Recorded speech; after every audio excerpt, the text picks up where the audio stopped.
কোচবিহারের দিনহাটার বাসিন্দা উত্তম কুমার ব্রজবাসী 50 বছরের বেশি সময় ধরে আছে, সমস্ত বৈধ কাগজপত্র আছে, তারপরেও আসাম থেকে এনআরসির চিঠি ওইসব পাঠিয়ে বলা হচ্ছে অবৈধ অনুপ্রবেশকারী।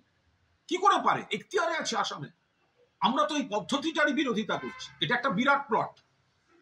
বিজেপি শাসিত রাজ্যে বাংলা বললেই তারা ভারতীয়, তারা পশ্চিমবঙ্গের, তাদের বাংলাদেশি তকমা মেরে তুলে দেওয়া হচ্ছে বিএসএফ এর হাতে। তারা ওই সীমান্তে পাঠিয়ে দিয়ে বলছে ফিরলে গুলি করে মারব, হ্যারাস করছে বাংলাবাসীদের। আর এবার দেখা গেল একেবারে বাংলার বৈধ বাসিন্দা তাকে আসাম থেকে চিঠি দিচ্ছে। ভাবতে পারেন এদের প্লট, চক্রান্ত। এখতিয়ারে পড়ছে না, তা সত্ত্বেও বাংলা, বাঙালি, বঙ্গবাসীকে টার্গেট করছে এই বিজেপি। মাননীয় মুখ্যমন্ত্রী মমতা বন্দ্যোপাধ্যায় তীব্র বিরোধিতা করেছেন।